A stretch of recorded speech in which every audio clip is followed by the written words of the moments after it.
tests of hovercrafts designed by VI. Levkov were only a part of my work. Perhaps the most time in the pre-war year was taken up by tests of prototypes of large torpedo boats. The importance of rapid arming of the fleet with new, more seaworthy, and having a greater range of torpedo boats, replenishment of water area protection formations with anti-submarine boats, was realized by the leaders of our fleet. The command paid much attention to the construction of combat boats for various purposes. In the summer of 1936, the staff of the Leningrad plant, which specialized in the construction of boats, nominated a deputy to the Supreme Soviet of the USSR commander of the KBF Ivan Stepanovich Isakov. The commander visited his constituents, inspected the plant. He paid attention to wooden boats built for the Maritime Border Guard. Such patrol boats, when armed with a noise detector, could be used to fight against submarines. In 1938 Isakov, being already Deputy Commissar of the Navy for Shipbuilding and Armament, ordered a large series of boats Mo-4 small submarine hunters. At the same time, an order was issued to one of the instrument-making plants for hydroacoustic equipment for them. In the pre-war years, about 200 Mo-4s were built. With displacement of 56 tons, they were armed with two 45mm semi-automatic guns, two 12.7mm machine guns, depth bombs. During the Great Patriotic War, the artillery armament of the Mo-4 was considerably strengthened. A year later, in the summer of 1939, Isakov visited the shipbuilders again. Lokshin showed the Admiral torpedo boats of D3 and D2 types, with wooden hulls developed by the Shipyard Design Bureau. The technical specification for them was identical to the one issued by the Navy for torpedo boats with steel hulls of CM3 type. Efim Yakovlevich Lokshin, a great enthusiast of wooden shipbuilding, chief designer L.L. Amash, and the whole team of the workshop where the boats were built, worked proactively and skillfully. It took only 2 years for the project and creation of prototypes. The plant received an order for these boats D3, the advantages of which were immediately appreciated by I.S. Isakov. He was also commissioned to build a wooden boat of smaller displacement type D2. By order of I.S. Isakov, I was appointed chairman of the Commission for Testing of Experimental Torpedo Boats of D3 and D2 types. As soon as the plant reported on the readiness for the tests, began to go to sea. Soon it became clear that the boat type D2, by its qualities, does not fully meet the requirements of the fleet. It was wobbly, not stable enough on straight courses yawing, and in terms of displacement D2 was not much superior to the famous G5. But tests of D3 showed that this boat has good maneuverability and quite satisfactory seaworthiness. With a displacement of 40 tons and the total power of 3 engines GAM, 3,600 horsepower, it could give a speed of 48 knots. The best foreign models of comparable type reached such speed only 15 years later. At the same time, D3 had a longer range, 355 miles versus 220 for the G5, and therefore could be considered a long-range torpedo boat. Without waiting for the end of the tests, our People's Commissariat issued an order to the plant to build a pilot series of 6 D3 boats. Further tests of D3 and D2 boats continued on the Black Sea. I also came to the Black Sea boat builders. "Your wooden ones will not fall apart at sea?"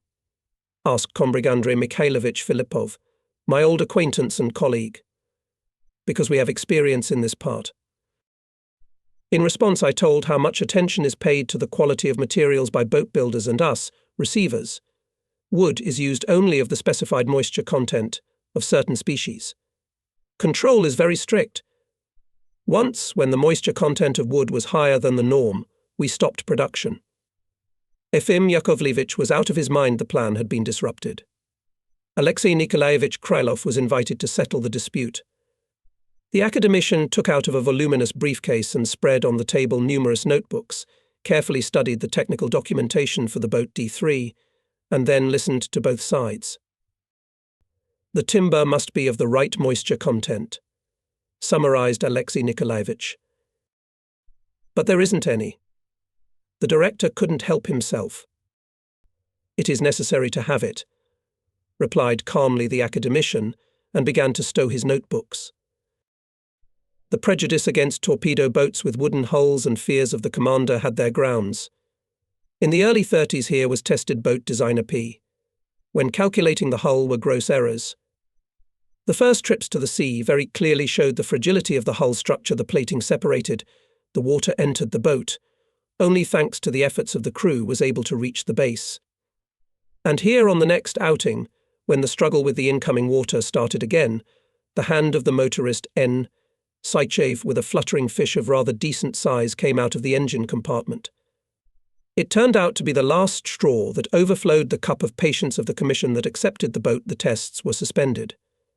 However, as it turned out later, the motorists had stocked the fish even before leaving. And now D3 was to prove that the wooden hull is not less strong than the duralumin hull. Both experimental boats were delivered from Leningrad to Odessa by railroad. They made the passage to the torpedo boat base in fresh weather on a destroyer's tow. It was the first test of their strength. At the base, D3 and D2 were put on keel blocks. Engineers from Tsagi, who were members of the commission, mounted in the hulls of the boat's devices for measuring the loads on the hull plating and hull set. Now it was possible to count on obtaining an objective picture of their reliability on long runs and at significant waves at sea.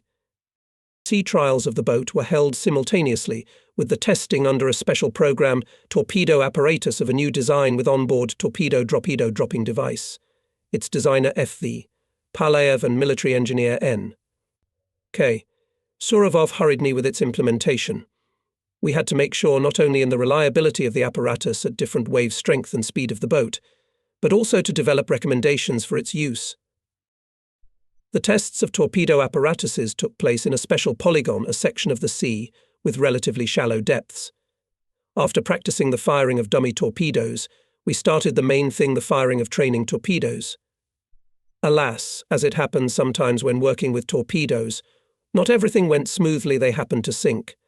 We had to hang around in the firing range, waiting for divers to find a steel cigar at the bottom. Sometimes they found it quickly, sometimes they searched for several days and found someone else's cigar, previously lost by some loser. In the end, the tests of torpedo tubes were successfully completed. Now it was the turn of sea trials of the boat. We were waiting for fresh weather with a wave of 5 or 6 points.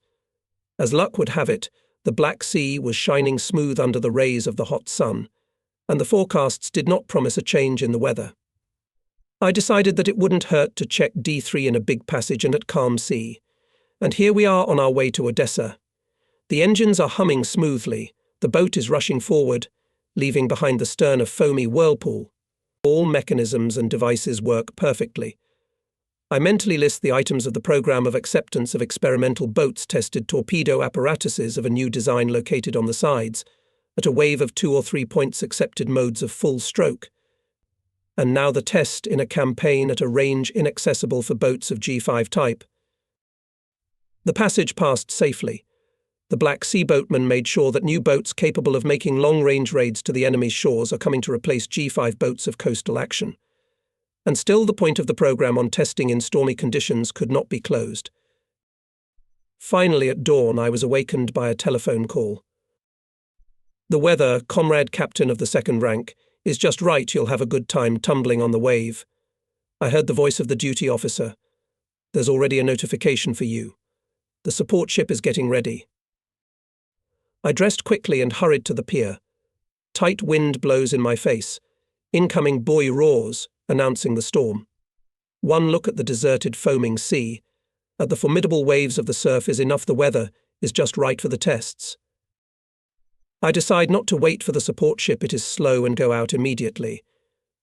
I get permission from the duty officer, and now our D3 is leaving the bay. All 3 engines are running at full throttle.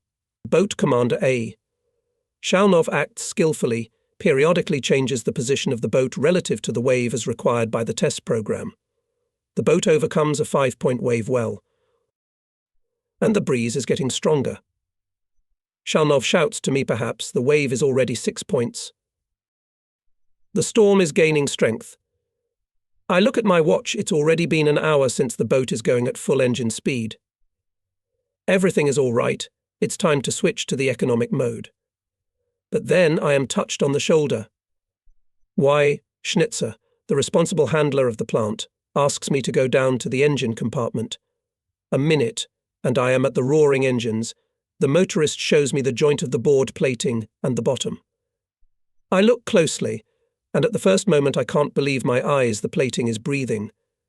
At some moments in the gaps between the planks there is a glimpse of water rushing under the bottom. It is impossible to reduce speed while the boat is hydroplaning. It is relatively safe. The bow is raised above the water.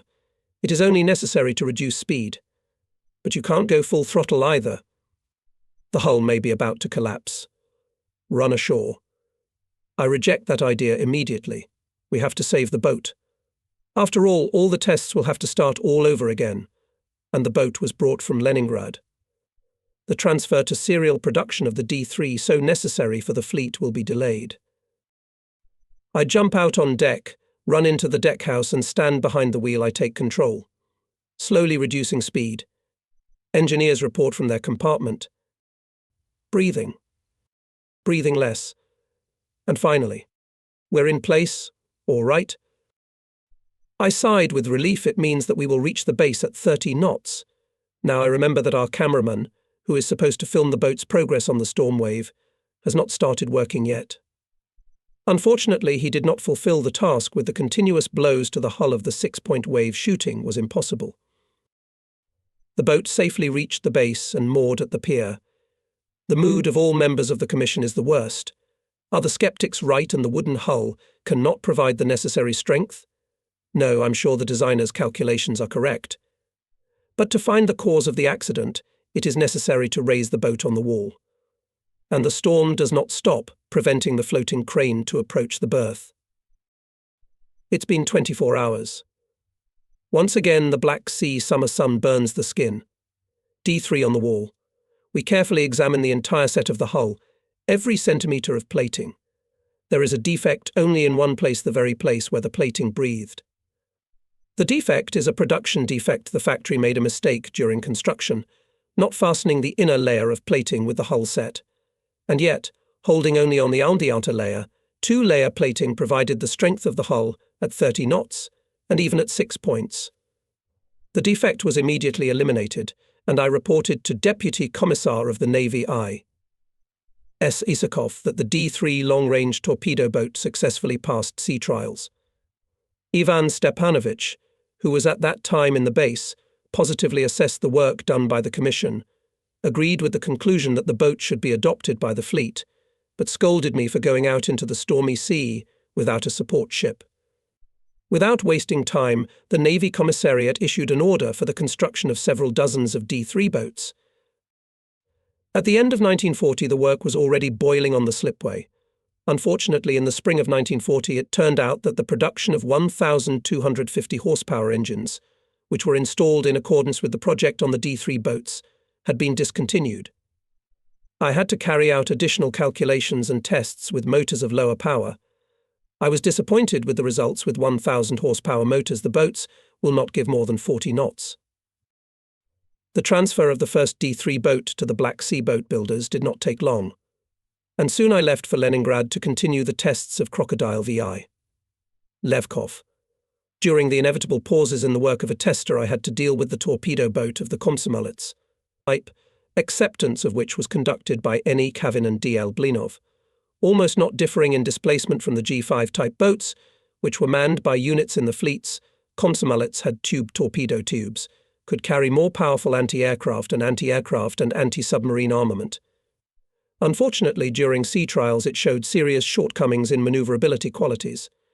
The boat had to be returned to the designers for improvement. Winter came. Navigation in the Gulf of Finland was over. But at the berths in the harbours of Kronstadt, is spacious, the ships went to new bases in the Baltic, on Hanko, a peninsula leased from Finland. With regret, I learned in those days that the headquarters of the Red Banner Baltic Fleet do not pay due attention to the basing system of torpedo boats. Meanwhile, in the conditions of the Baltic theatre, there was an urgent need for the early establishment of manoeuvring bases, especially on the islands of the Moonsund Archipelago and the Gulf of Finland. I believed that this important matter could not be delayed, and I took the liberty to send a corresponding report to the People's Commissar of the Navy, N.G. Kuznetsov. At the same time, I petitioned for the re-equipment of one of the Defense Ministry's boats to a floating base for a squad of torpedo boats, according to my project. The People's Commissariat of the Navy reacted quickly. The Navy received the corresponding directive, and the plant received an order to build a boat base. And one more very necessary thing I managed to complete before the war winter. I submitted to the publishing house the manuscript of the manual on the tactics of torpedo boats. This book summarized many years of experience in combat use of the Mosquito fleet. In early February 1941, I left for Odessa. Together with me went N.E. Kavin. With Naum Efimovich, who graduated from Frunze College 2 years earlier than me, I began my service on the Kronschlotte, and now I met again. He had just been returned to the Navy cadre. Since 1930, when N.E. Kavin was seconded to industry as a delivery captain of torpedo boats, he managed to work at various factories and graduated from the Industrial Academy. Together with him, Dmitry Leonidovich Blinov, an old sailor who fought in the First World War on the heroic destroyer Thunder and in the Civil War on the Caspian Sea, was appointed commissioner for the acceptance of ships. For several years he managed a factory that built boats for border guards. Both of them really knew their business and enjoyed unquestionable authority among industry workers. The slushy Black Sea winter, almost continuous rains did not prevent us from quick acceptance of several small submarine hunters in Odessa. These were boats of Mo-4 type, which fought perfectly in all fleets during the Great Patriotic War. They were handed over to us by the representative of the plant G. N. Borovsky. In 2 weeks we were already in Sevastopol. Here we had a more difficult job waiting for us: acceptance of the experimental boat SM-3, which I have already mentioned earlier, and serial G5, on which the aircraft internal combustion engines were replaced by high-speed diesel engines. SM-3 has not yet been prepared for testing, and we with N.E. Kavin decided to check the progress of construction of torpedo boats at one of the southern factories. The tall new building of the workshop, specially erected in connection with the complete reconstruction of the old shipyard, made an impressive impression. On the slipway, where 6 G5 boats were laid down, local workers and fine craftsmen from Leningrad, who had known me for many years, worked they passed on their experience, taught me the secrets of a difficult profession. The director of the plant, N.M. Isakov, and chief engineer R. I. Agajanov showed me the shops and asked me to tell the leadership of the People's Commissariat of the Navy that in June they would present the first serial boats for testing. One could hope that soon, very soon, this southern plant would start supplying the Navy with dozens of G5 torpedo boats. On my return to Sevastopol, I made sure that the SM-3 was ready to go to sea for trials. It was time to get down to work. First of all, it was necessary to check the strength and reliability of the steel hull. At sea, deficiencies in the construction of SM-3 began to be revealed at once. The thin steel sheet cladding in the area of the engine foundations was noticeably vibrating, swelling and settling. Some nut on the deck was bouncing like a grasshopper. There was nothing surprising in it. The longitudinal set of the hull was formed by light stringers of angle channel and motor foundations, and in the transverse set the spars were too far apart. The vibration of the foundations, on which the high-speed motors stood, resulted in dangerous vibration of the plating. However, all was well until we went out for sea trials.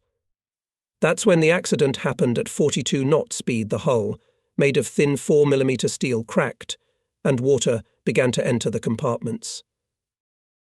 The crack was in the middle of the engine compartment, almost from side to side, which threatened to break the boat in two with a 4-point wave.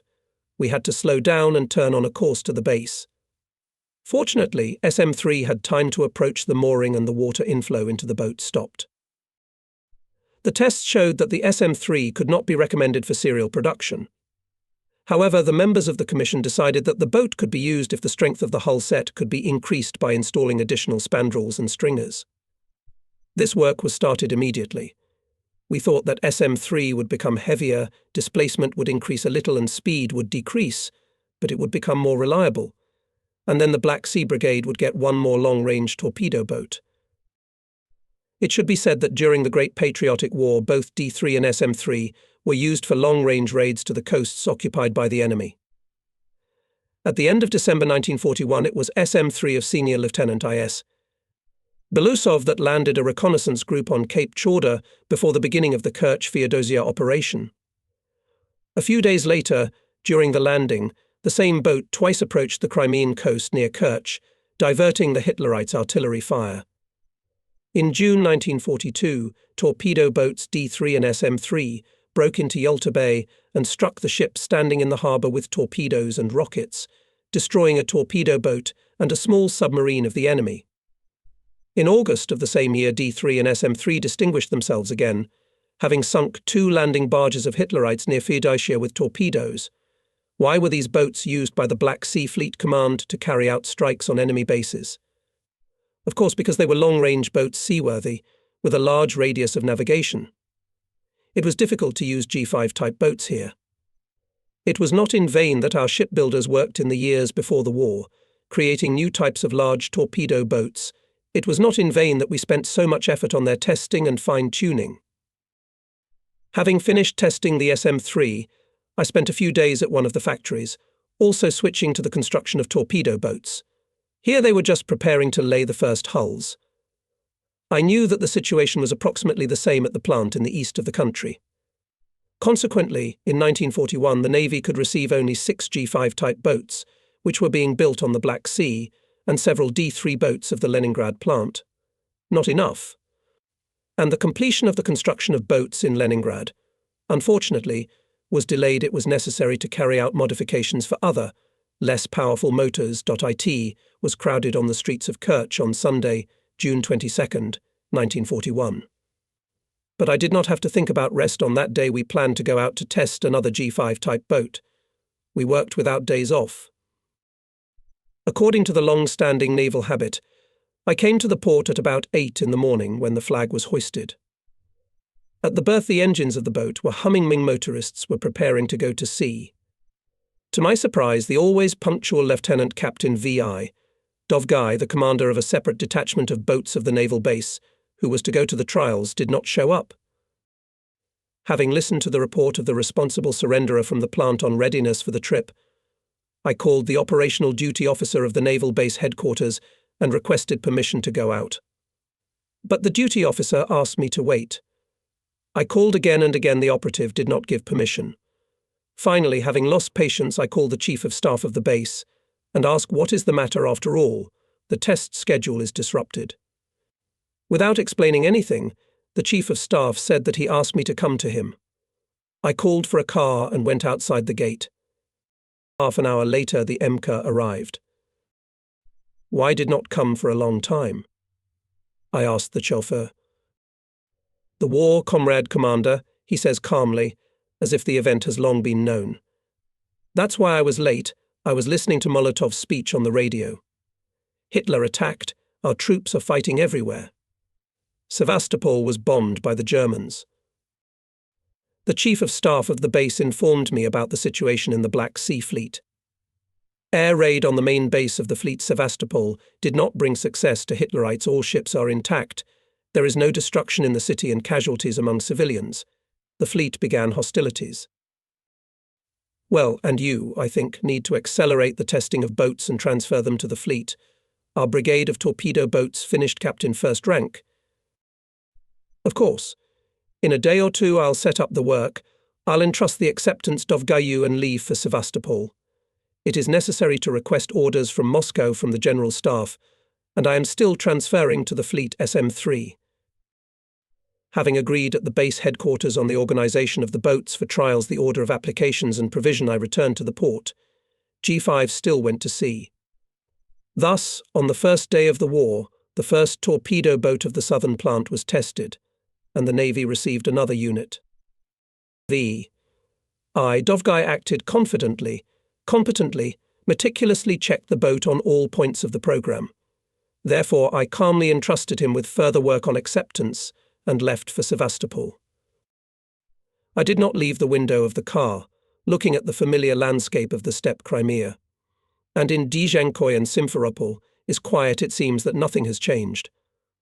Only looking up into the sky, anti-aircraft guns and columns of mobilized on the square at the Simferopol railway station testify to the war. The train is approaching Sevastopol. Here is the northern bay at the piers, and on the roadstead are ships. At anti-aircraft guns Red Fleet in helmets. We pass Inkerman caves formed in the quarries, where a century and a half of white stone was extracted, of which Sevastopol is built. At the entrances to the galleries crowds of women with children. Apparently, people took shelter here from enemy air raids. Goring's aces do not spare peaceful cities. Spanish Guernica, Dutch Rotterdam, English Coventry come to mind. Aye. From the station I go to the headquarters of the Brigade of Torpedo Boats. Combrigade M. Filipov tells me about the Hitlerites' attempt to mine from the air exit fairways to lock the fleet in Sevastopol, the dispersal of the brigade on maneuvering bases, the fact that the division AAA Mesnikov is already in Odessa. Not a single boat has not lost. Everything is going as it should, says the brigade commander, and our Ochakov brigade is already fighting in the mouth of the Danube. People's Commissar transferred the fleet to operational readiness almost 2 hours before the German raid on Sevastopol, adds one of the staff commanders, so we had time to prepare for the meeting. Unexpected attack on the bases of the Black Sea Fleet did not work. I told the commander that I would try to transfer it as soon as possible to the SM-3, and there whatever Moscow orders. That's how we parted. The following days of the week were occupied with the work on completion of repairs and alterations on SM-3, as well as tests of the G5 boat with diesel engines. Diesels, installed on it, instead of the usual aircraft internal combustion engines, proved to be excellent. Low fuel consumption provided twice as much range at the same tank capacity, and the replacement of high-octane gasoline with diesel increased the survivability of the boat. There could be only one conclusion: to transfer engine building plants to the production of high-speed diesel engines, to install them on all boats under construction, and even replace them with internal combustion engines on the boats in the fleet. The tests of the diesel boat were conducted by NE Kavin and diesel engineer P. Panzerny. It should be said that in the creation of high-speed diesel engines for the fleet, Soviet engineers were ahead of both Germany and the United States. They were ahead, as well as in diesel engines for tanks. It is known that it was the diesels that provided a significant advantage of our T-34, KV and other tanks over the German ones. In the US and England, gasoline engines were installed on combat boats throughout the Second World War. Unfortunately, during the Great Patriotic War, it was not possible to deploy mass production of diesel engines for boats in our country. Engine building plants were working with extreme load for tank and aviation industry. After the acceptance of the G5 with diesels was completed, we formalized its transfer to the brigade with an act. Now it was necessary to launch the SM-3. But the rear of the fleet did not give a floating crane, without which it seemed impossible to lower the boat from the height of a 2-meter wall. We had to turn for help to the commander of the Black Sea Fleet F.S. Oktyabrsky, taking advantage of our long acquaintance from our service on torpedo boats. "I'm sorry, Boris Viktorovich, but I won't give you a crane. I'm busy. And for a long time," said the Admiral. "But here's a good advice, please. On the ship side, we have dashing old men living in bunkhouses, former sailors. So they can do anything, not just a boat. They can launch a cruiser on their hands." There was no way out, so I had to take Philip Sergeevich's advice. Indeed, the old men were wonderful, and with the help of hoists, bars and home-made jacks, they lowered the boat as carefully as no crane operator could. After that, we started control outings on the SM-3. Days went by. Reports were not happy. The enemy was advancing deep into the territory of the country. Hitler's aviation made raids on Sevastopol. The minesweepers were looking for German mines on the fairways. Some of them were etched, destroyed by depth bombs that were dropped by boats, but still the tugboat SP-12 exploded and died, and the new destroyer Fast, which was undergoing tests, also exploded on a mine, managed to stick to the shoal at the Konstantinovsky Ravelin. The war was quickly becoming everyday life. On the streets, in the courtyards of houses, there appeared shelter slits. In the squares, anti-aircraft batteries. The raids became habitual. Sevastopol residents treated them as an inevitable evil. The time of the first days, when rumors of enemy parachutists spread around the city and boys watched every, in their opinion, suspicious person. That's when a tragicomic story happened to NE Kavin and P.A. Panzerny. They went to the post office, located in the quarantine Slobodka, 1/2 kilometer from the base of torpedo boats. The tall, heavy, red-haired panzerni and the small, full, swarthy Kavin in steel helmets, with pistols and gas masks at their sides, were a very conspicuous pair. Their warlike appearance aroused the suspicions of the vigilant boys' gentlemen. "Who are you?" My comrades did not dignify the young Sevastopolians with an answer. The boys followed them at some distance, throwing stones quite aptly at the parachutists. A crowd gathered, threatening shouts were heard. Fortunately, one of the boat commanders came across, who verified the identities of the suspects. Night raids of Hitlerites I more than once observed, standing at the exit from a peculiar hole, built in the precipitous shore of the Quarantine Bay. Here, under the ruins of the walls of ancient Chassanesos, in times immemorial were dug-out burial vaults. In the first days of the war, the buried entrances were cleared, and thanks to the ancient builders, these quite decent rooms accommodated the Red Fleet and commanders, the command post of the division of boats. Many-meter layer of stone reliably protected even from a direct hit of a large bomb. I remember well the dark, warm nights in Sevastopol of the first days of the war. Somewhere around midnight Hitler's bombers appear. They fly noiselessly, planning with turned-off engines, shadows sliding on the white houses of the quarantine Slobodka, illuminated by the treacherous moon. Ships and anti-aircraft batteries on the shore open fire. The guns of a nearby battery are thundering. Even the commands of its commanders are heard for the motherland, fire at the fascist invaders. Going to sea on the SM-3 showed that after the reinforcement of the hull, the boat can be transferred to the fleet as a combat unit. The transfer of the boat to the brigade command did not take long. And now, fulfilling the order of LM Gala, I'm on my way to Moscow. Well, on the Black Sea has done everything possible. By the summer of 1941, the fleets had about 300 torpedo boats. Will the southern factories be able to work normally to provide replenishment of the fleets with boats? Maybe they will soon have to be evacuated. Apparently, the main attention should now be paid to the factories located to the east. Admiral LM Gala received me at the People's Commissariat of the Navy on the day of my arrival. I reported on the work done and expressed the opinion that it is necessary to transfer to the active fleets from the central warehouses as many spare parts as possible, and also proposed to send to the connections of boats motors such as a M34 and GAM-34. These engines were once replaced on the boats more powerful, but now, when the fleets are almost no spare motors, they will go in business. Lev Mikhailovich approved my proposals and promised to give appropriate instructions to the technical department. "And now you must go to Leningrad," said the Admiral. "The task is as follows: pilot boats D3 ready and already tested to send to the Northern Fleet. The rest, those that are still under construction, as soon as possible to launch, test and also transfer to the Northern Fleet. We'll send you the engines and armament for them." In the evening I left for Leningrad. I was worried about the upcoming work. I knew that it would not be so easy to fulfill the order of LM Gala. And I was also worried about the long absence of news from my family. Even from Sevastopol, I told my wife not to send our children from Leningrad. 4-year-old Natasha and 8-year-old Leva, the children, were taken out of the city for fear of air raids by the Nazis. With Eni Kavin, who was summoned to Leningrad in early July, we agreed to evacuate the families somewhere to the northeast. But what came out of it, I did not know. With excitement, I pressed the bell button of my apartment. No one opens the door. I go in. On the table in the kitchen there is a note my wife has left for Borovichi, where their kindergarten was located. It remains to hope that all will end safely, though Hitlerites are rapidly moving forward and have already entered the limits of the Leningrad region. There is no time to indulge in unhappy thoughts. I hurry to the Factory 1E, EIA. Lokshin, as always businesslike and collected, informs me of the readiness to send by rail 5 boats D3 pilot series. But with serial boats of the same type the situation is not good. No engines and large caliber turret machine guns. We cannot give the fleet for the same reason, and several boats mow 4 small submarine hunters. Without delaying, I go to the fleet rear institutions to get from them spare engines stored in warehouses.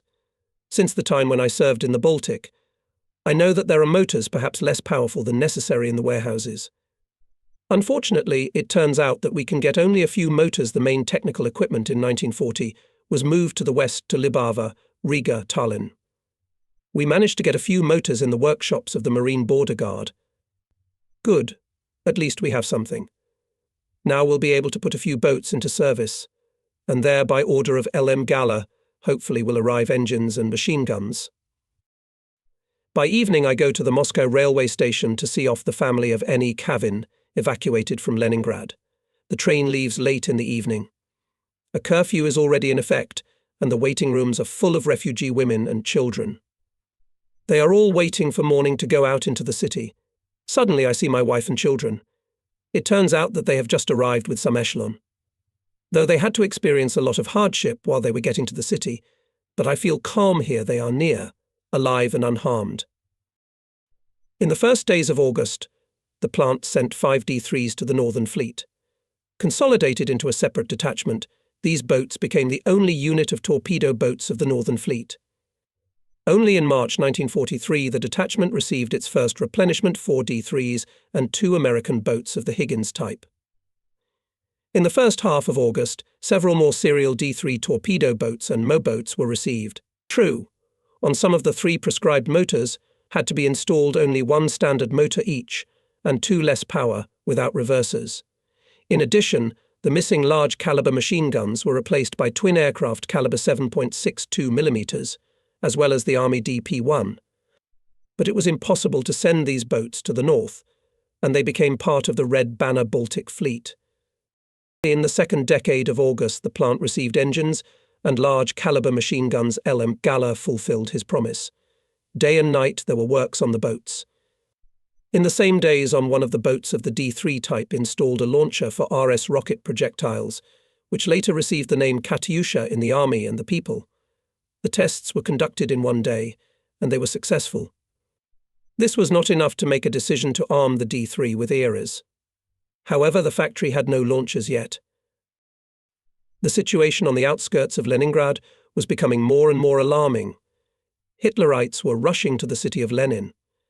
In the middle of August, the October Railroad was cut, and on the last day of the month the enemy captured MDA. Now only waterway through Ladoga connected Leningrad with the big land. By September the plant handed over the last boats to the fleet. In total in July-August we received from the industry about 30 small hunters and torpedo boats. It was a significant help to the Red Banner Baltic.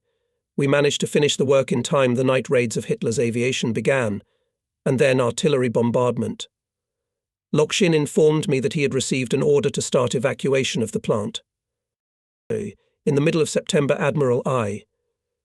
S. Isakov, Deputy Commissar of the Navy, ordered all commanders' commissioners authorized to accept ships to arrive in Ulyanovsky. So I parted with my native city for many years. I managed to send my family to Bashkiria in August. Their train was the last train that passed through the station MDA. The Nazis closed the ring of the blockade of Leningrad.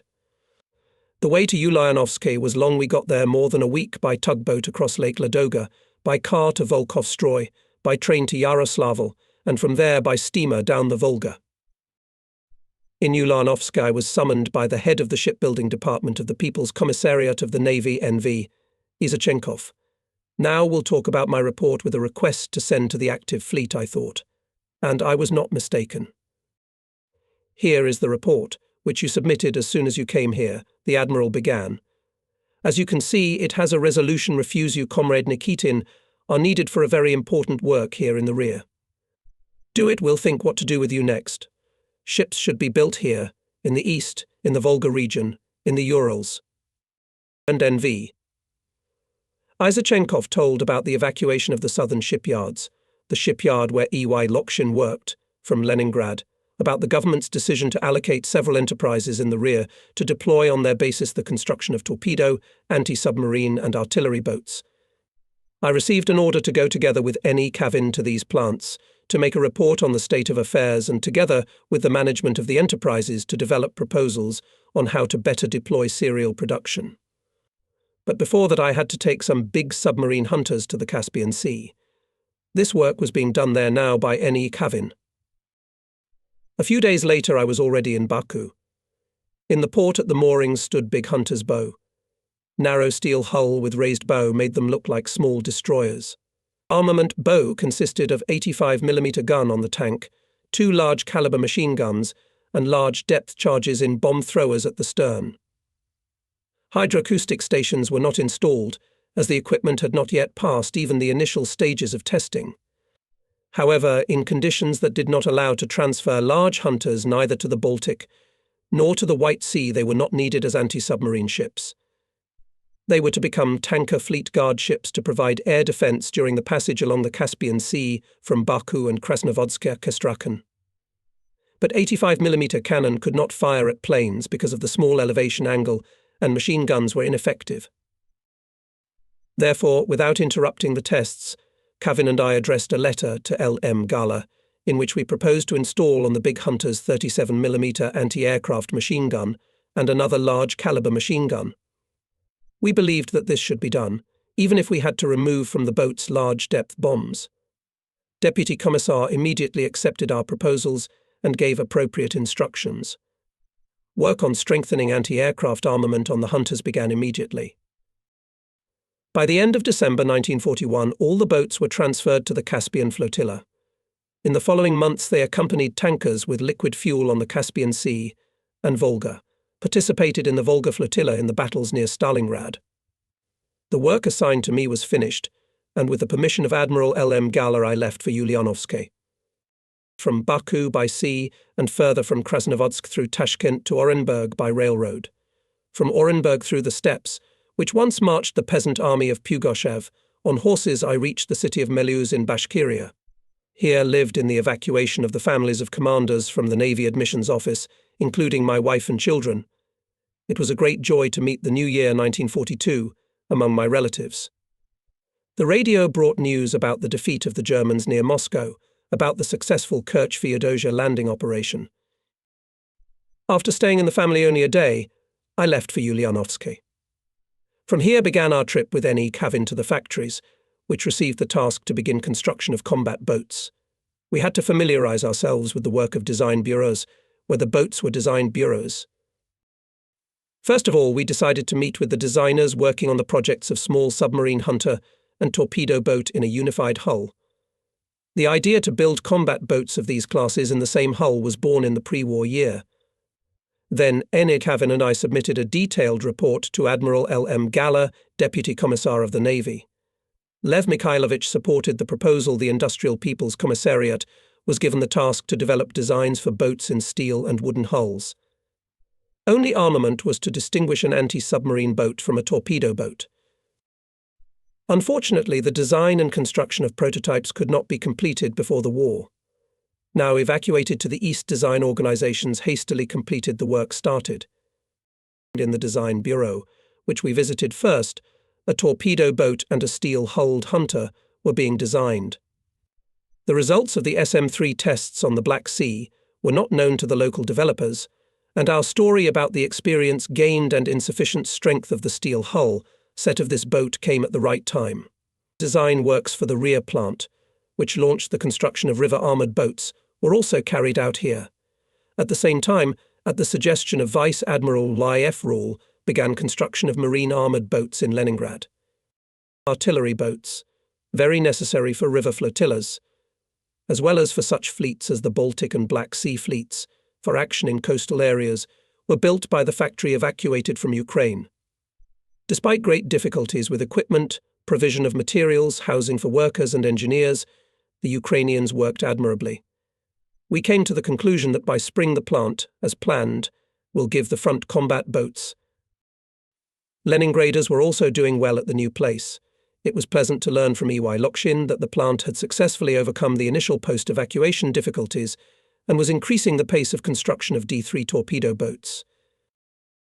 The production of our wooden hulls has been put on the stream, the director told me, when we went around the shops. In the billet shop they make parts according to standard templates. The hulls are assembled from them on the slipway. The chief designer of our design bureau, known to you Amash, has developed the project of a small hunter in the D3 hull. Now we build torpedo boats and small hunters of Mo D3 type in the same hulls. Unification. Things went faster. The flow method of assembling hulls from ready-made parts was developed at the Leningrad plant before the war by S.V. Pulgavko, V. Pulgavko. This talented, surprisingly versatile engineer, a specialist in diesel engines by main profession, also created a pipe torpedo apparatus for D3 and Komsomolets boats. In the tests of this apparatus on the Black Sea in 1941, I had an opportunity to take part. The Commission recommended to adopt it for service. Torpedo apparatus SV, Pugavko was very necessary for the fleet, as it protected torpedoes from icing. In the Northern Fleet, where torpedo boats fought in low temperatures, the apparatuses of onboard dropping, in which the torpedoes are not protected from the wave, proved unreliable. But the production of torpedo apparatuses had yet to be established. They were to be installed on the boat D3 and on the first serial Komsomoltsy, the construction of which was to deploy another, also evacuated from the West Factory. We visited this plant at the end of our business trip. The work here was just beginning. The hulls of G5 boats damaged during the long journey were being repaired on the slipways, and their completion was being started. Echelons with machine tools and other equipment were still on their way. An engineer I knew, VM. Berlikov, former head of the torpedo boat shop at the Leningrad plant, who was in charge of production here, asked me to speed up the delivery of aluminum for hulls and motors. Without this, the plant could not begin the deployment of serial construction of torpedo boats, such as Komsomolets. On the state of affairs with the construction of combat boats, we reported on arrival in Moscow LM Gala and People's Commissar. They supported our proposal to give a green street to wooden boat building. But along with D3, the main torpedo boat will be Komsomolets. It is good for the Baltic and the Black Sea, summarized the People's Commissar. The Commissariat has received aluminum for hulls. We will try to buy motors from the Americans, although our factories promise to increase supplies soon. From the US, promise to deliver and small caliber anti-aircraft guns 20-25mm. We are realizing the proposal to strengthen the anti-aircraft armament of torpedo boats. You are right, pointing out in your report that the boats cannot effectively defend against German aviation, added Lev Mikhailovich. It should be said that the issue of anti-aircraft armament of torpedo boats was not something new. Back in 1940, the Navy Commissar N.G. Kuznetsov, approving the construction of a large series of torpedo boats of the D3 type, demanded from the Industrial People's Commissariat to arm them with a small caliber anti-aircraft gun. However, neither the 45mm semi-automatic gun nor the 37mm automatic gun, which the industry had just mastered at that time, could not be installed on the torpedo boat because of their weight and dimensions. 20-25mm guns, being developed to arm fighter planes, were still at the stage of testing prototypes. Thus, before the war, it was not possible to achieve a solution to this issue. The experience of combat torpedo boats immediately showed that the desire of our commissar to strengthen the anti-aircraft armament of the boats was quite reasonable. If the boats of the Ministry of Defence, with the help of their 40-50, successfully repelled the attacks of Heinkels, Junkers and Messerschmitts, and many of them shot down, torpedo boats could only evade. Using maneuver and speed machine guns in the fight against aircraft were ineffective. Torpedo boats also had a hard time in battles with enemy patrol boats armed with automatic guns. Attempts to partially armour the boat's deckhouses or cover with cork belts, of course, could not bring success. There was only one way out: to install small-caliber automatic guns. A few days later, in the first days of July, I flew to Baku on an old Navy reconnaissance airplane P-6. Fortunately, I had an opportunity. At intermediate airfields, pilots of LAGs, the newest fighters, looked at the airplane with surprise. Our old man also confused the airfield team in Astrakhan. At first, it was mistaken for an enemy one. In these days, the Germans were rushing to Stalingrad, took Elista, and moved through the steppes of Kalmykia. I saw columns of Hitler's troops, stretching from the southwest to Stalingrad, obviously from the North Caucasus, and during the flight from Astrakhan to Makhachkala. In Baku, I immediately began the acceptance of the next big hunter with reinforced anti-aircraft armament. Both the team of factory workers and the crew worked practically without rest, taking only 4 hours a day for sleep. Everyone understood the formidable danger hanging over the motherland. Barely having time to finish the acceptance, I received an urgent order to arrive in Moscow. This time I got there by airplane. We flew through Krasnovodsk and Guryev.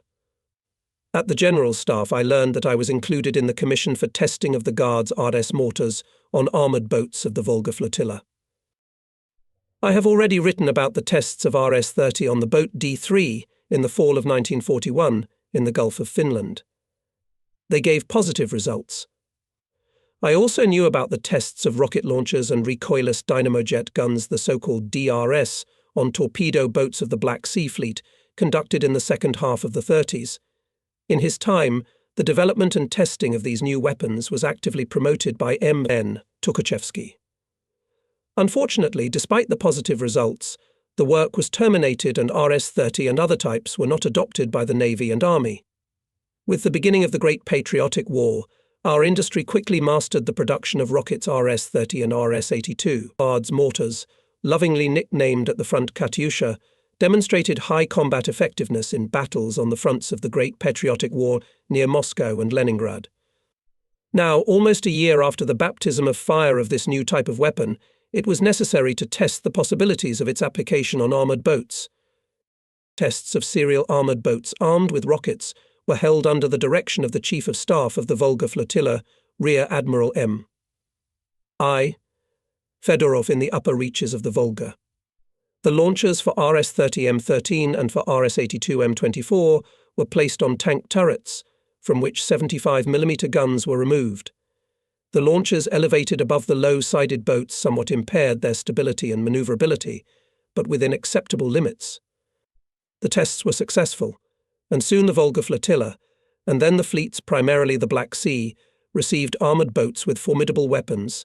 Their powerful blows first of all experienced Hitlerites during the battles for Stalingrad. In addition, we recommended to start arming torpedo boats with rockets.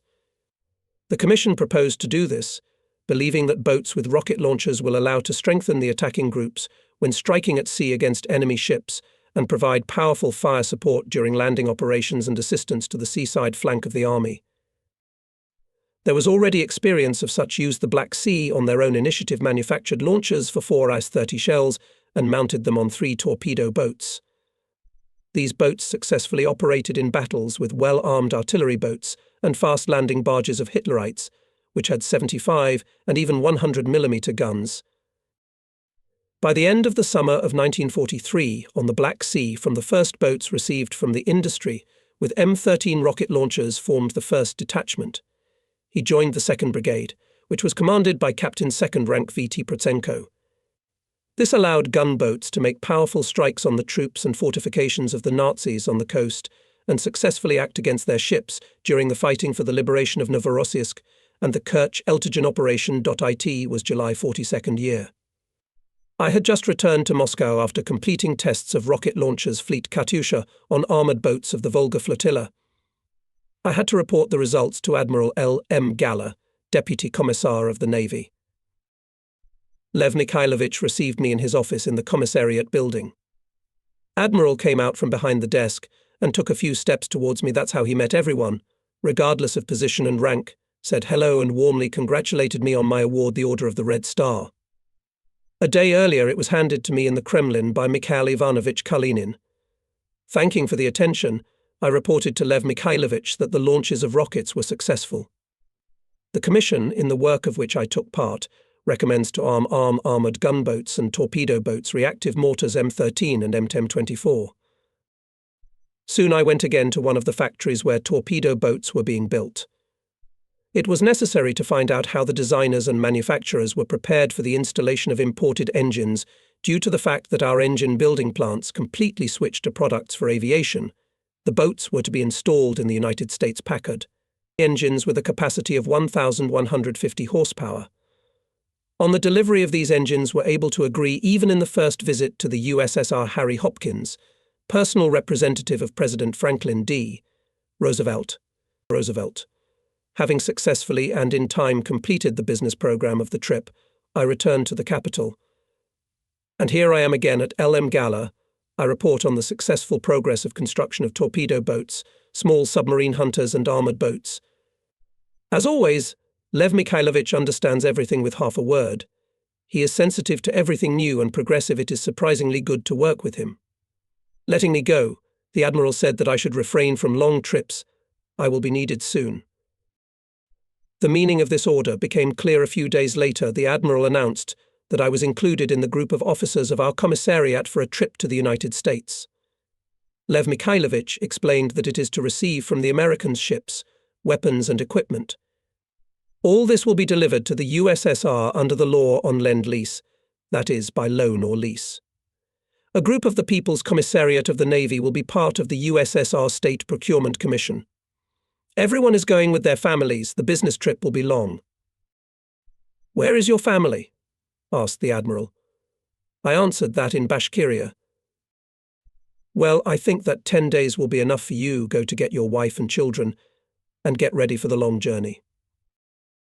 Without wasting time, I went to pick up my family and began to prepare for the business trip. I took up English, stocked up on dictionaries and textbooks. I had to master the language from scratch. After all, I had studied German at school.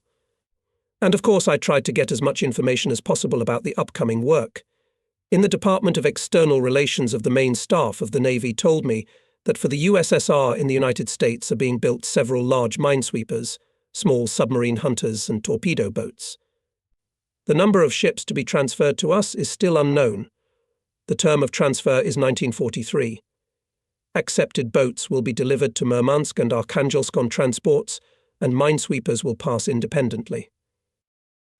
During the same days, while preparing for departure and drawing up the necessary documents, I got acquainted with the commanders included in the group, including P. Panzerny T.N. Banin P.A. Favorov A. N. Mingalev A. M. Koklov P.A. Igorov and Minor N. Ya. Dolganenko. All my service in the Navy was connected with combat boats. With my direct participation took place and the acceptance of new boats, torpedo and anti-submarine, and the development of tactics for their combat use. I knew that in recent years the United States has paid much attention to the construction and creation of new types of torpedo boats and gunboats in the US. Navy they were called submarine fighters. I also knew that during the First World War in the US, built for the British Navy submarine fighter boats. Then Russia bought such boats, and they operated in the Russian Black Sea Fleet, and during the Civil War in the Volga and Caspian Sea. Soviet Marine writer Sergei Kolbasyev, commander of the Red Fleet during the Civil War, wrote about the combat deeds of fighter boats. Shortly before departure, the officers of our group, along with their wives, were invited to a meeting with the Commissar of Foreign Trade I. Mikoyan.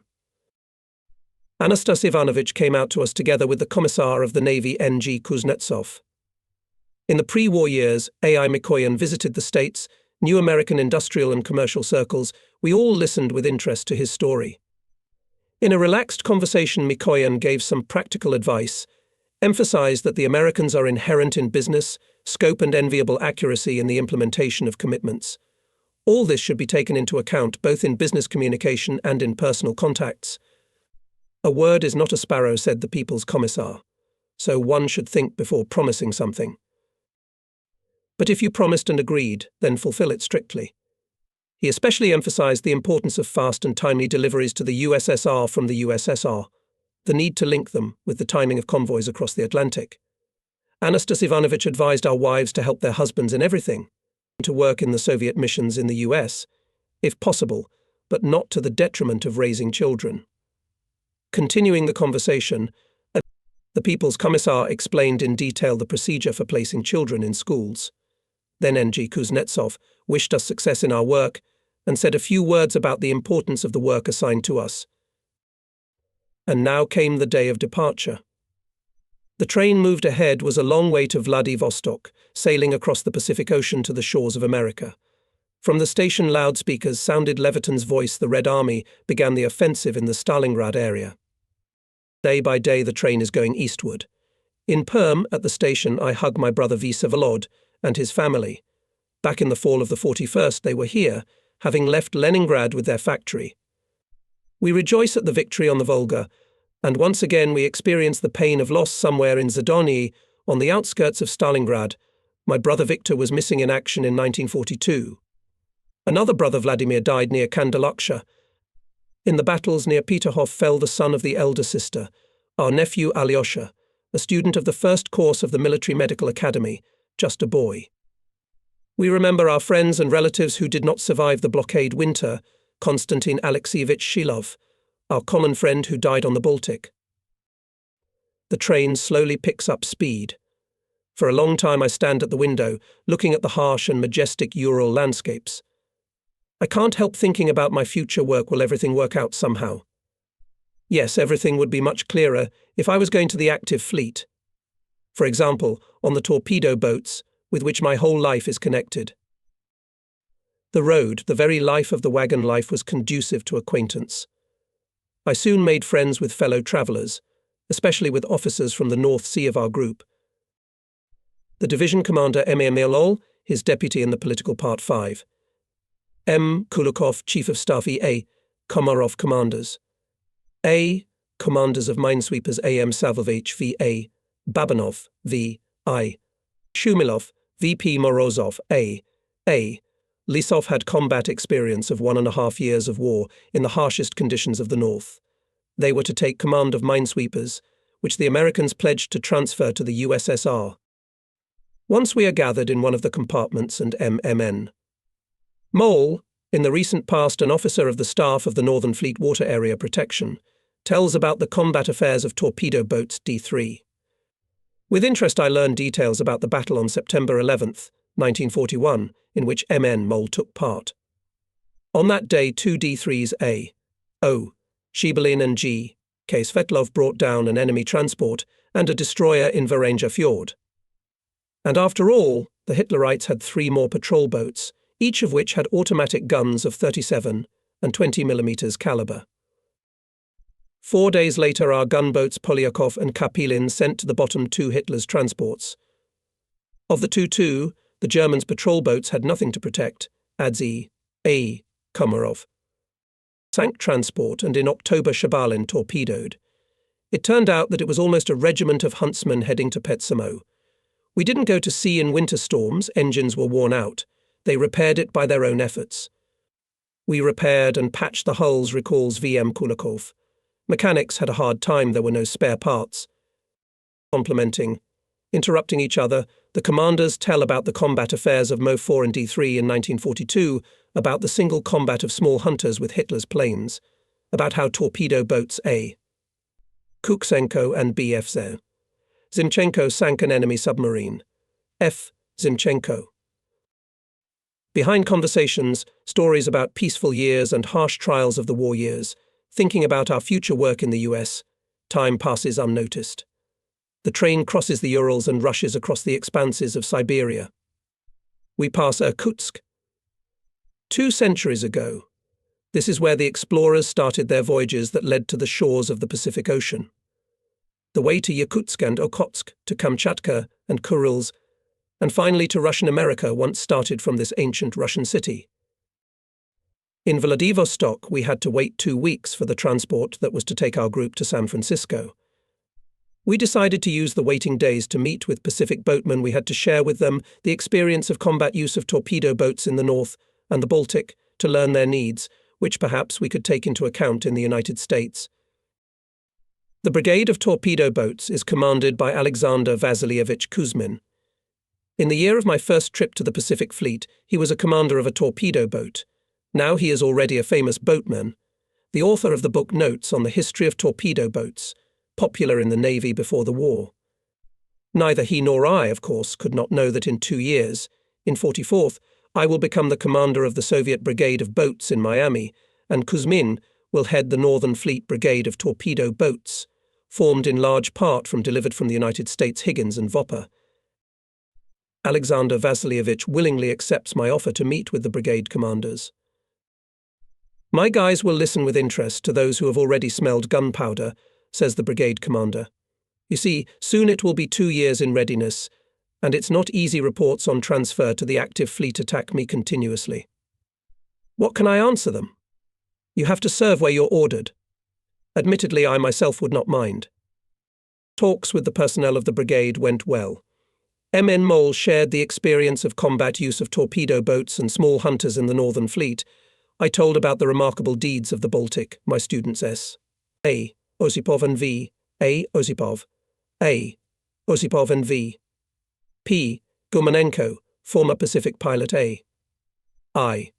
Afanasyev, who became the first of the boatmen to become heroes of the Soviet Union.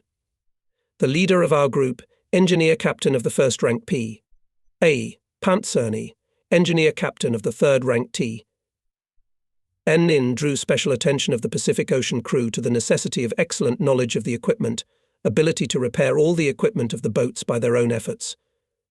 This was once again confirmed by the experience of Baltic boatmen, who in the harshest conditions of the blockade winter, with the help of factory workers, overcoming incredible difficulties, repaired their boats and prepared them for the campaign of the 42nd year. The speeches of P.A. Panzerny and T.N.T. and Banin, who survived the blockade winter in Leningrad, made a great impression on the audience. With no less benefit in the circle of boat commanders and staff specialists of the brigade was the discussion of my book manual on the tactics of torpedo boats, which came out of print in July 1941. But finally, the days of waiting passed. We left Vladivostok on the transport Felix Dzerzhinsky, which belonged to the famous in those years Tolstoy. Our travelling companions were a group of diplomats heading to Australia via the USA. Only at sea we unexpectedly learned that the transport has to enter Nakhodka Bay, where it will receive cargo for 3 days. In this bay, lying in the northern part of America Bay, I had already visited in 1935. Then its shores were deserted. Now there was a harbour under construction. Years will pass, and in the waters of the bay will be reflected in the buildings of the beautiful city, and at the berths of its port to stand ships under the flags of all countries of the world. We enter the Sea of Okhotsk through the La Perouse Strait. It is stormy. A long wave strongly tilts the ship. It rocks a lot, despite the impressive displacement of transport 14,000 tons. Women do not leave the cabins. Only our children, restless boys and girls, are running on decks and gangways. The rocking does not affect them. The farther northward the Dzerzhinsky goes, the colder, more angry the wind is. It is freezing. Floating ice floes are encountered more and more often. On the eve of the new year 1943, we enter the solid ice.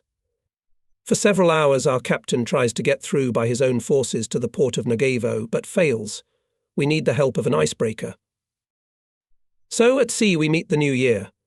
Our wives come to life. There is no rocking. The ship is drifting. Around is an ice field covered with white snow. Somebody has a saved NZ, and we, gathered in the wardroom, drink for the victory over fascism, for our friends who stayed in the West. On the 1st or 2nd of January we moored at the pier of Nagevo. It is winter here, and people walk along the streets in the corridors pierced in 2-metre-thick snow. We reach Magadan by bus. Straight streets are built up with 3-4-storied stone houses. There are many stores, cinemas, and an excellent house of culture. A lot of labour had to be done to build the city on the shores of the harsh Sea of Okhotsk. Nagevo is the last port of call before America. Having finished loading, the Dzerzhinsky is on its way. Passage by the Sea of Okhotsk, and we are on the boundless expanses of the Pacific Ocean. Cape Lopatka, the southern tip of Kamchatka, stone piles of the Kuril Islands, is left behind. On the starboard side we pass the Commander Islands and say goodbye to the motherland. Now the ship is sailing by the Bering Sea to the Aleutian Islands, the long-standing route of Russian navigators, the discoverers of Russian America, as the northwestern part of the American continent was once called for a century. The weather is still not spoiling. Snow charges, stormy waves rocking the ship, force most passengers to spend time in the cabins and wardroom, where day after day there are fierce battles of dominoes. I read the Bering Sea log, studying the Aleutian Island chain lying south of our route on the map. The easternmost of the Matu and Kaska are called the Rat Islands. In the summer of 1942 they were occupied by the Japanese. I walk on the upper deck, inhaling the salty sea air with pleasure. Another passenger is also admiring the stormy sea. We get acquainted. It is a diplomat I. Zaitsev, going to work in Australia. Earlier he worked in the Soviet embassy in Japan. I learn a lot of interesting things about the policy of the Americans and British in the Pacific, about our relations with Japan. We remember that, before the defeat of the Nazis on the Volga, the Japanese not only stopped our ships in La Perouse Strait for illegal inspection, Japanese submarines torpedoed more than one Soviet transport, Japanese planes bombed and shelled Soviet ships. But now the situation has changed after the defeat of the enemy near Moscow, the encirclement of Paulus's army. The Japanese government began to realize in whose direction the scales on the Soviet-German front were tipping. Dzerzhinsky had not yet left the Bering Sea when we learned of the breakthrough of the blockade of Leningrad. It is difficult to convey our joy, to describe what feelings we felt. After all, everyone had something to do with the heroic city. Some had studied there, some had served or worked there, and some, like me and my family, had been born and lived there. Finally, the Bering Sea is behind us. The transport enters the Pacific Ocean near Unalashka, one of the Fox Islands, where the U.S. Navy's Dutch harbour base is located. Dzerzhinsky goes south, and every day the sea becomes more tender and the sun gets hotter. On a warm, sunny day of January 24th, 1943, our transport passes through the Golden Gate Strait into San Francisco Bay. All passengers on deck admire the city spread on the hills, the famous suspension bridge connecting San Francisco with the satellite city of Oakland. At noon, we entered the port and moored at the pier. The arrival of the Soviet vessel had clearly attracted the attention of the Americans. On the wall of the warehouse, just opposite our anchorage, several people, by the look of them workers, raised a large banner welcome, written on it in Russian. From the pier, from the crowd of plainly dressed people, apparently dock workers, we could hear greetings in English and Russian. Someone shouted that there were children on board, and immediately oranges, apples and candies flew on deck. But the ship's board is high, not everyone manages to get to it, and now the crane operator is leading a boom with a bucket with fruit hanging on a hook. A gong is heard, apparently the signal to work. People go away. So ended our first meeting with the Americans, during which not a single speech was made, but feelings of respect for the Soviet people, admiration for the heroic feat of the Soviet country, were expressed quite definitely. On the next day, the inspection of our foreign passports and entry visas began. The police official who conducted this procedure settled down in the wardroom of the Dzerzhinsky, and inviting everyone in turn, without asking a single question, took his time checking our documents with some papers in his bouvard. The formalities were over quite quickly. Officer Zaporozhenko of the Soviet convoy service arrived to pick us up. After saluting the flag of our homeland, we entered the land of the United States.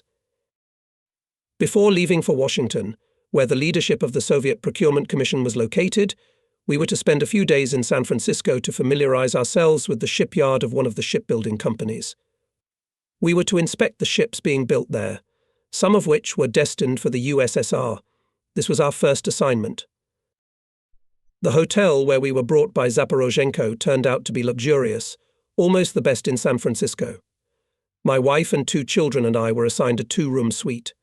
Fluffy carpet all over the floor, starched linen, a dozen towels, and a few mats in the bathroom. We settled in quickly. Our luggage was more than modest. Then we went down to the restaurant, where for the first time after leaving Nagavievo Bay the women ate with appetite. The next day the officers went to the shipyard of the Auckland Shipbuilding Company. The shipyard was established already during the Second World War and built dry cargo transports of Liberty type. We were shown how the technological process was organized. The construction of ships was carried out by the method of assembly on slipways, to which the finished sections, welded in a special hull shop, were fed.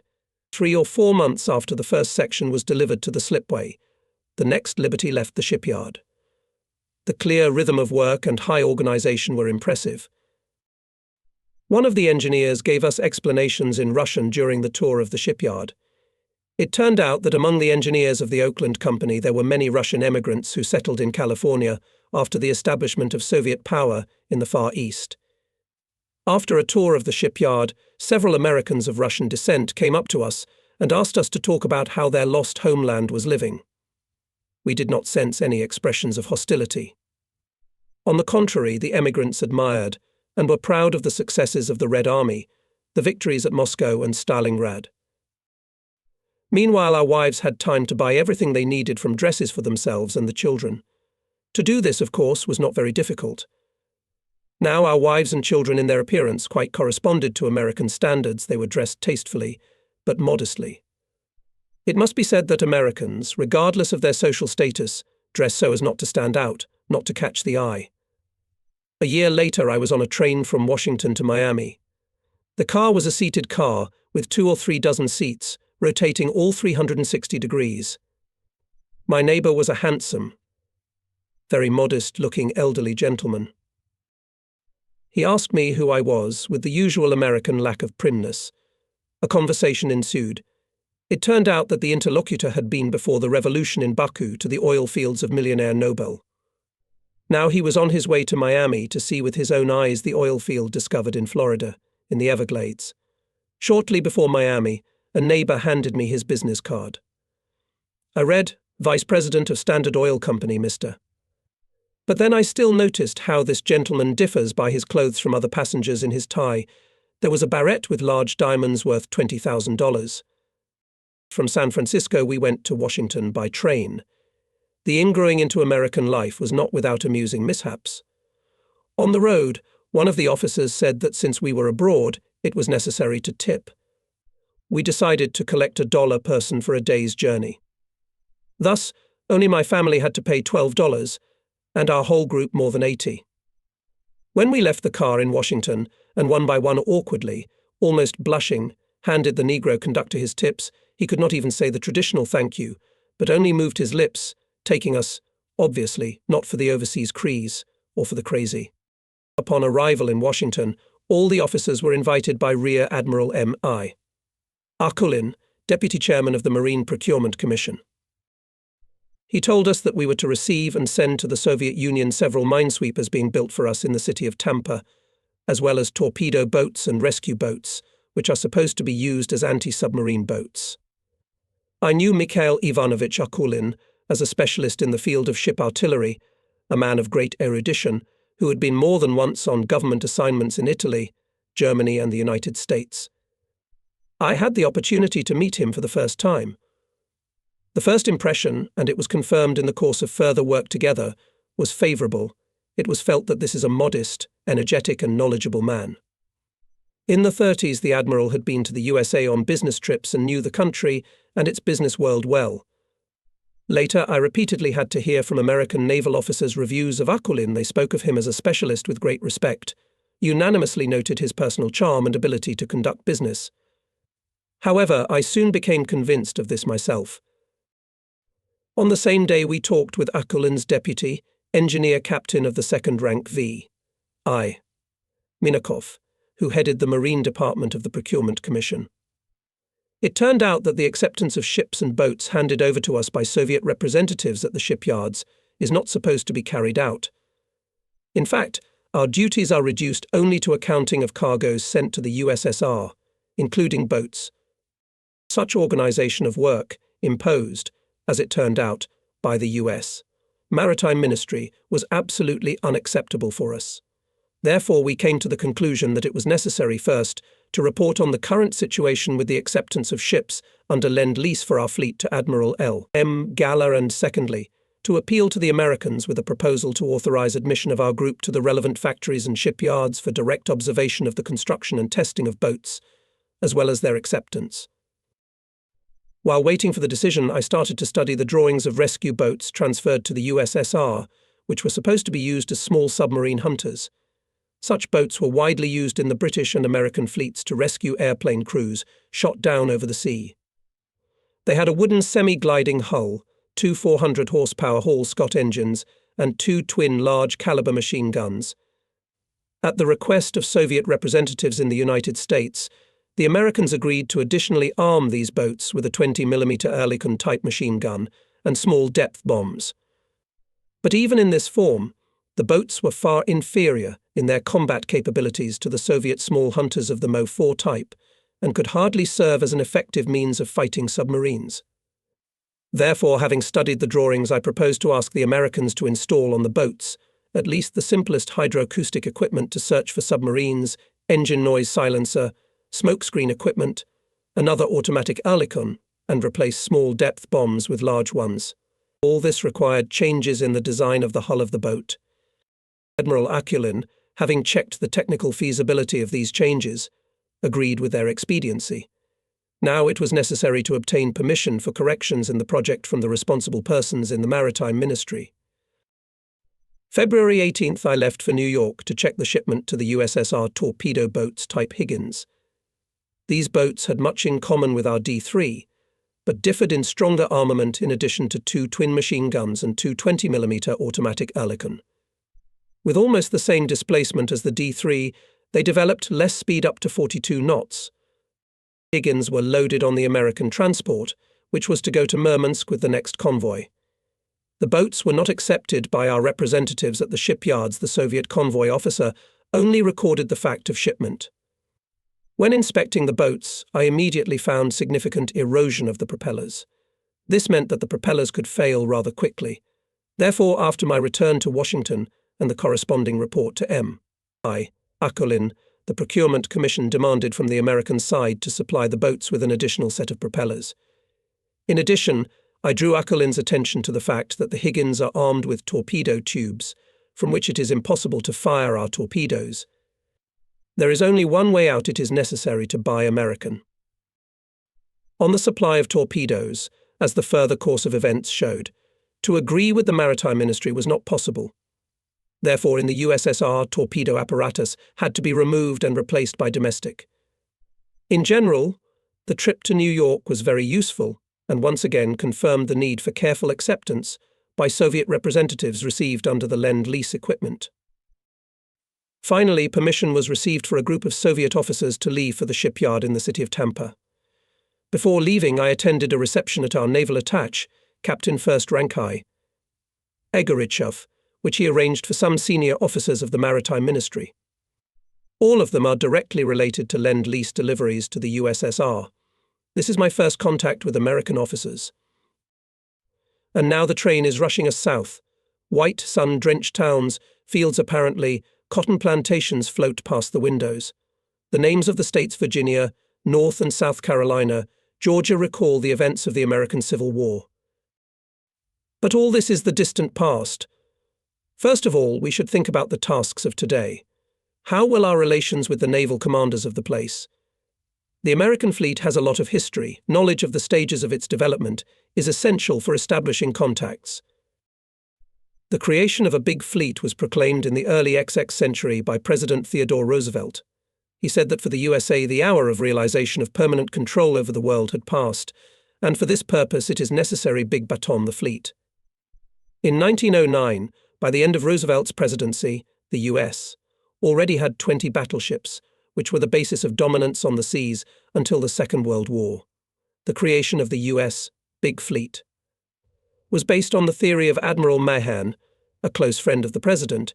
It was a program to create an American world empire, the program of maritime strategy of US imperialism aimed at gaining world domination by the fleet. Mahan's theory became a state doctrine in the United States. Before World War II, the US paid much attention to the construction of the fleet. In 1927, a program was adopted to build 16 warships, and in 1933 another 96. In 1940, President F.D. Roosevelt signed a law on the fleet of 2 oceans, which provided for the construction of new battleships, line cruisers, aircraft carriers, cruisers, destroyers, and submarines, a total displacement of 1,325,000 tons, the acquisition or conversion of auxiliary ships with a total displacement of 100,000 tons, and the allocation of $50 million for the construction of anti-submarine ships, as well as various small ships of other classes. The implementation of this program was under the leadership of Maritime Secretary W.F. Knox. Maritime Minister in the States a civilian person, a politician, and the Maritime Ministry decides the issues of construction, supply of the fleet, etc. Navy, he is also its commander-in-chief, but do not think that the US Navy was created almost anew. On the tonnage of warships it in 1941, only slightly inferior to the British and surpassed the Japanese. By battleships, the American fleet ranked first in the world, by aircraft carriers third, by cruisers, destroyers and submarines second. The shipbuilding industry in the country was working at full speed, and without interference the American continent was separated from the theatres of war by the oceans.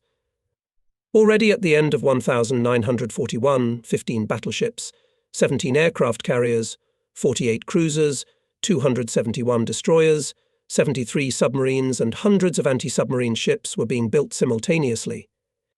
The Maritime Ministry was therefore able to quickly make up for the heavy losses suffered at sea during the first period of the war from Japanese naval strikes. In 1943, when we arrived in America, the Pacific and Atlantic fleets numbered hundreds of warships of various classes. It took us several days to familiarize ourselves with the construction of large AM-type minesweepers at the Shipyard in Tampa, a city spread on the Gulf of Mexico, and to solve business issues. We were satisfied with the pace and quality of work. We managed to agree with the shipyard management on the organization of supervision of the construction by Soviet crews and on the study by our officers, petty officers and sailors of the minesweepers, their mechanisms and weapons. Having finished the work, I and Engineer Captain Lieutenant P. A. favor of together with our families left for Miami. We were accompanied by the interpreter Ekaterina Sergeyevna Udalova. We were to settle in Miami for a long time to receive the very rescue boats, which the Soviet Procurement Commission asked the Maritime Ministry to retrofit. It took exactly 1 month from the day of our arrival in Washington before we were able to get down to the concrete work, an unacceptably long period of time for wartime. But what can you do? The deadlines were determined not by us, but by our American allies. In Miami, we need to establish the necessary contacts with the officers of the Gulf of Mexico Naval District Headquarters. District, which was commanded by Rear Admiral Monroe, was responsible for the defense of the Florida Peninsula, the Gulf of Mexico, the Yucatan Strait, and the coastal waters of western Cuba. To the south began the operational area of the Caribbean Naval District, and to the north began the Eastern Naval District, which stretched along the U.S. Atlantic coast from Jacksonville to Canada. Available to the district's anti-submarine ships, airplanes and airships provided protection of convoys of ships, conducted a continuous search for German submarines. All naval districts in the Atlantic were part of the 10th Fleet, which was the operational control body of anti-submarine defense. It was commanded by Admiral E. King, Commander-in-Chief of the U.S. Navy. Here in Miami, there was also a training center for submarine fighters to train officers and enlisted men, and nearby in Key West Training Center for training hydroacoustics and practicing submarine attacks. These training facilities were to receive our crews for training. We settled into small cottages. My wife was still unpacking when the first visitor appeared. It was an American of Russian descent, about 60 years old. He greeted us, mixing Russian and English words, and offered his help. It turned out that our guest, a carpenter by profession, had come to the United States for work at the beginning of the century from a poor Belarusian village. He was about to return home, but the First World War broke out. He learned about the arrival of the Russians from his son, a cab driver who drove us to the cottage. The cab driver did not dare to talk to us, as he hardly knows Russian. I have met quite often with people from pre-revolutionary Russia who once went to work in the United States and for one reason or another could not return home. As a rule, all of them sincerely tried to do something to help their former homeland. The day after we arrived in Miami, Favorov and I were already on the slipway of the Shipyard Miami Shipbuilding Company. John Trumpy and San, where the first 5 boats were being built for the USSR. The representative of the U.S. Navy at the plant was the son of the owner of the company, aka his companion. We inspected the boats together. Their construction was already finishing, and Trumpy's son was very sorry that the expected instructions from Washington about the boats re-equipping in accordance with our proposals could be realized only when the next series of small hunters were laid down on the slipway. Still, I was satisfied that our fleet would begin to receive anti-submarine boats, more or less satisfying the conditions of the war. Trumpy's son promised to do his best. The firm was certainly interested in receiving new orders and asked the Russian captive not to worry. Without wasting time, together with E.S. Udalova, I began to translate the inscriptions on the instrument panels of the boat's equipment, as well as instructions for the operation of mechanisms and other technical documentation. A few days passed, and an order came from Washington to re-equip the boats according to our proposals, starting with the next series. However, new complications soon arose. Representatives of the U.S. Navy arrived at the shipyard, Commanders Pillsbury and Smith, who said that re-equipping the boats is impossible if the Maritime Ministry decided to transfer these boats not to us and their fleet, They cannot be used as rescue boats. Unfortunately, the commanders could not be persuaded. Moreover, when the first 5 boats were launched, the Americans refused to hand them over to us. The Maritime Ministry motivated its decision by the fact that the next convoy across the Atlantic to the USSR will not go soon, and the boats are needed by the US Navy. We had to spend a lot of effort to obtain the permission of the Maritime Ministry to ship these 5 boats to New York for shipment to the USSR with the next convoy. Taking into account that attempts to disrupt deliveries to the USSR were still possible, I suggested to Admiral M.I. Akulin to send the boats not only across the Atlantic, but also from San Francisco to Vladivostok on our transports. The solution of the questions about the rearming of small hunters, fulfillment of the delivery plan, sending the boats through San Francisco, all this took time, effort and nerves. But the results were there. The boats were sent to Vladivostok in those periods when no convoys across the Atlantic to the Soviet Union were expected, and the John Trumpy Shipyard started building small hunters with all the modifications we had envisioned, except for the installation of hydroacoustic equipment. The Maritime Ministry refused to equip the boats with even the simplest devices for hydroacoustic search of submarines, claiming that there were no such devices available. It was hard to believe it back in World War I. The Americans had installed hydroacoustic means on anti-submarine boats, including those purchased by Russia. In the Russian Navy, they were called Beskumny-type fighters. And in World War II, in the United States, to combat submarines in the coastal zone, used a whole fleet of boats owned by private individuals. They were armed with hydroacoustic equipment and radio communications.